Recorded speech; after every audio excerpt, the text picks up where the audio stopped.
Assalamualaikum warahmatullahi wabarakatuh. Halo teman-teman, jumpa lagi di channel Sahabat Medis. Pada video kali ini, kita akan bahas mengenai latihan soal P3K khususnya untuk formasi tenaga kesehatan tahun 2023. Dengan materi pembahasannya adalah tentang kesehatan umum. Sekedar informasi, berdasarkan penuturan dari teman-teman yang pada tahun kemarin mengikuti seleksi P3K, pada soal-soal kemampuan teknis, ini nanti akan terdiri dari soal kesehatan umum dan soal kesehatan sesuai dengan profesi masing-masing. Dan di sini kita sangat menganjurkan buat teman-teman untuk memperdalam soal-soal kemampuan teknis, karena jumlah soal pada kemampuan teknis ini yang paling banyak dibandingkan dengan soal-soal yang lainnya. Dan gak usah berlama-lama, langsung saja kita masuk ke soal yang pertama.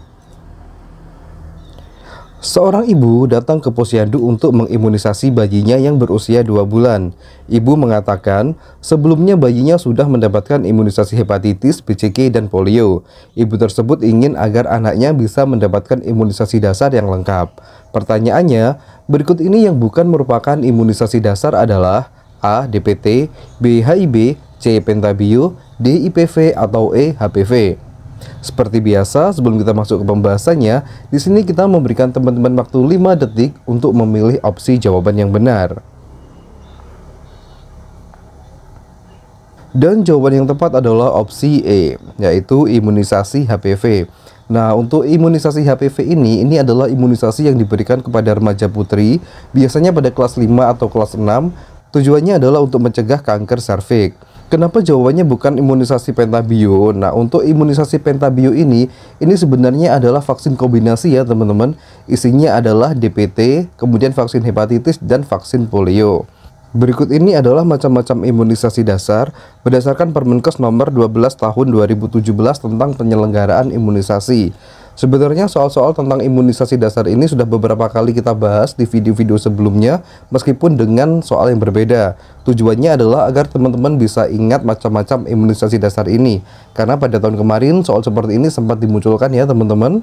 Oke, kita bahas satu persatu. Untuk bayi usia 0 sampai dengan 24 jam mendapatkan imunisasi hepatitis B. Bayi usia 1 bulan mendapatkan imunisasi BCG dan polio 1. Bayi usia 2 bulan mendapatkan DPT, HB, HIB1, polio 2. Kemudian usia 3 bulan, DPT, HB, HIB2, dan polio 3. Kemudian usia 4 bulan mendapatkan imunisasi DPT, HB, HIB3, dan polio 4, serta IPV dosis pertama. Kemudian usia 9 bulan mendapatkan imunisasi campak. Oke, kita lanjut ke soal berikutnya. Seorang ibu membawa anaknya yang berusia 9 bulan ke posyandu untuk melakukan imunisasi. Jenis imunisasi apakah yang akan diterima anak tersebut? A. Campak, B. Campak dan DPT 2, C. Campak dan IPV 2, D. Campak dan BCG, atau E. Campak dan hepatitis. Dan jawaban yang tepat adalah opsi C teman-teman ya, yaitu campak dan IPV. Mungkin buat teman-teman yang bekerja di puskesmas sudah nggak asing dengan imunisasi campak dan IPV 2 ini ya teman-teman. Lalu kenapa pada soal nomor 1 tadi untuk anak usia 9 bulan hanya mendapatkan imunisasi campak dan tidak disebutkan mendapatkan imunisasi IPV 2? Ini karena pada tahun kemarin, tepatnya tahun 2022, himbauan dari Kemenkes ini untuk anak usia 9 bulan mendapatkan imunisasi IPV dosis kedua setelah ditemukannya anak yang menderita polio. Nah, berikut ini adalah himbauan tersebut.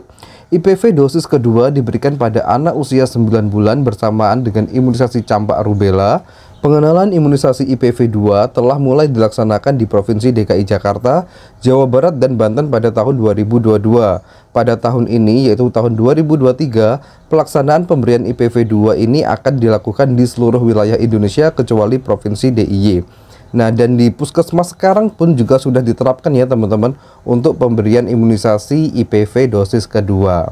Oke, sebelum kita masuk ke soal berikutnya, di sini kita menginfokan salah satu platform penyedia latihan soal P3K yang bisa teman-teman ikuti untuk memantapkan diri menghadapi seleksi P3K tahun ini. Platform tersebut adalah NIP Warrior. Berikut ini adalah tampilan dari platform NIP Warrior. Di sini terdiri dari beberapa formasi seperti dokter umum, perawat terampil, perawat ahli, bidan, penyuluh kesehatan, epidemiologi, rekam medis, peranata laboratorium, perawat gigi, apoteker, dan asisten apoteker. Sebagai contoh di sini kita buka untuk formasi bidan.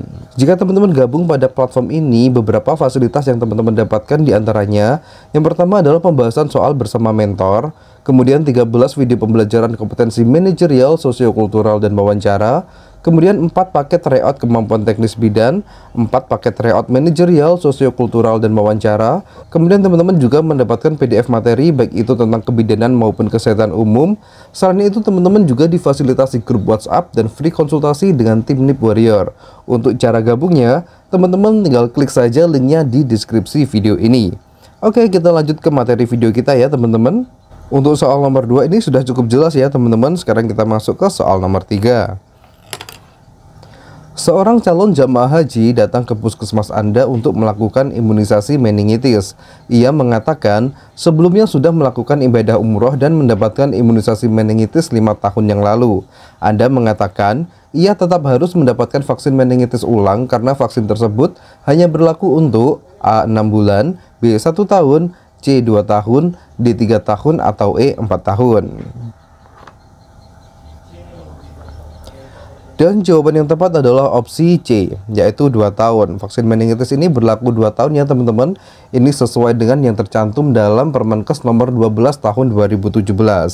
Kita intip sedikit ya teman-teman untuk isi dari Permenkes tersebut.